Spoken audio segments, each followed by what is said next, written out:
السلام عليكم ورحمة الله تعالى وبركاته. يومكم معطر بالصلاة على النبي المصطفى محمد عليه أفضل الصلاة وأزكى التسليم. بداية حبيت أرحب بكامل المشتركين والمشتركات الجدد اللي انضموا للقناة، ونقول لكم القناة قناتكم، وأنا هنا دائما نتمنى أن يكون عند حسن ظنكم. مشتركين ومشتركاتي القدم، نقول لكم أنتم هم الأساس اللي بكم تبنت القناة، وإن شاء الله درجة درجة رانا رايحين نوصلوا للريادة بإذن الله تعالى.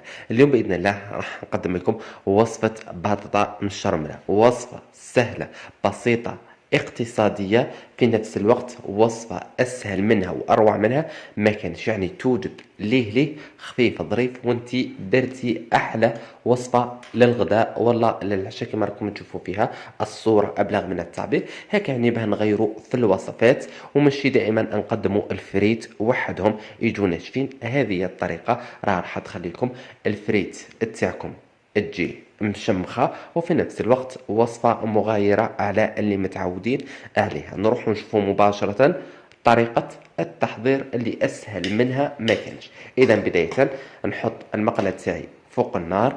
واش راني راح ندير؟ راني راح نحط فيها كمية من الزيت، وفي نفس الوقت أنا كنت قطعت البطاطا تاعي، قشرتها قطعتها كما دائما نقلو البطاطا عادي. لهنا راني نوريكم في كامل المراحل. فهيك يعني كما تعرفوا في القناة كاينين حتى مبتدئات ومبتدئين، بالأخص الطلبة الجامعيين اللي راهم أكيد يحاولوا دائما يشوفوا في هذوما الوصفات اللي يكونوا سهلة وبسيطة. هذه وصفة من بين الوصفات اللي بإمكانكم الاعتماد عليها. لهنا نحط البطاطا تاعي، اكيد بعد ما يكون الزيت تاعي سخون. البطاطا ملحتها بطبيعة الحال. نحط البطاطا تاعي كلبسة جزائرية، راني راح نزيد نحط راس فلفل حار. هذه لاطوش تقدروا تضيفوها، ما بامكانكم الاستغناء عليه.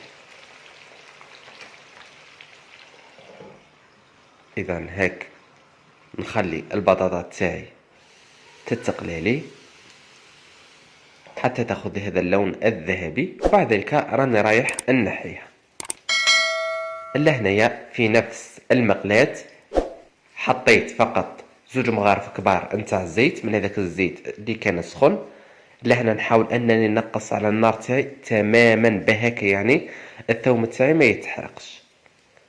نرابي 2 سنات نتاع ثوم.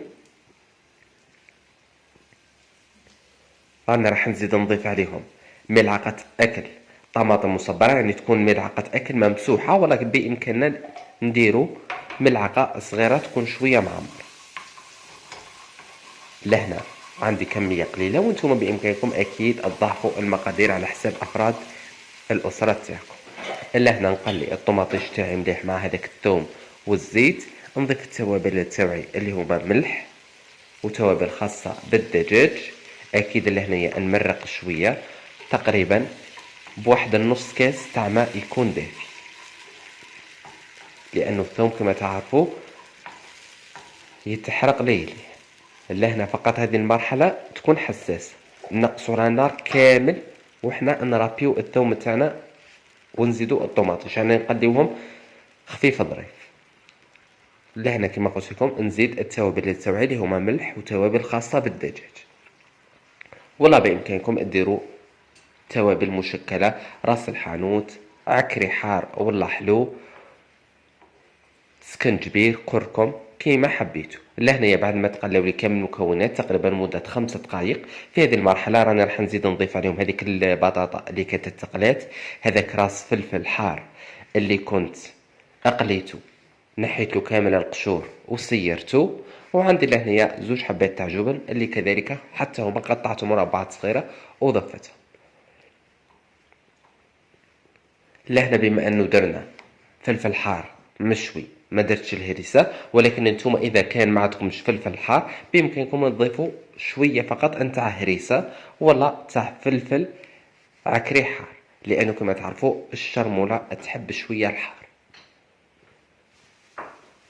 لهنا نخلي هذاك الفلفل تاعي يتشرب لي هو والبطاطا من هذيك لاصوص.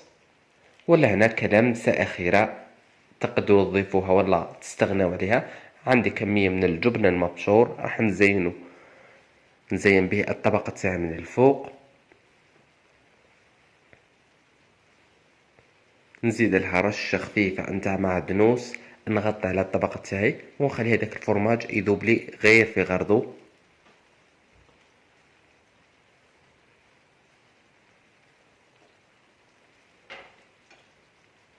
اذا بهذه الطريقة رشة خفيفة كما قلت لكم نتاع معدنوس نضيفوها من الفوق، وحنا تحصلنا على اروع طبق. هذه الوصفات أغلبية النساء يعني يفضلوهم، هذوما الوصفات اللي يكونوا خفاف ظراف. وكما شفتوا معايا بلا ما كثرنا الأواني غير في المقلاة وحنا تحصلنا على أروع طبق. إذا ها هي الوصفة تاعنا جاهزة أمامكم مباشرة على صحن التقديم كما راكم تشوفوا فيها. يعني شوفوا البطاطا تاعنا كيفاه تجي معسلة مع هذاك الجبن المبشور اللي راح يزيد لها بنة، هذاك الفلفل الحار اللي راح يعطي لها نسمة ولا أروع. إذا كما راكم تشوفوا ها هو طبقنا جاهز أمامكم مباشرة. نتمنى أن وصفتي لنا اليوم تكون لا تعجبكم، جربوها في بيوتكم، أكيد راكم راح تنجحوا فيها وبدون شك راكم راح تفرحوا بها كامل العائلة والأحباب. إذا عجبكم هذا الفيديو أكيد ما تنسوش تخلوا لي لايك، تشتركوا معي في القناة حتى يصلكم كل جديد، وإلى الملتقى بحول الله في وصفات قادمة.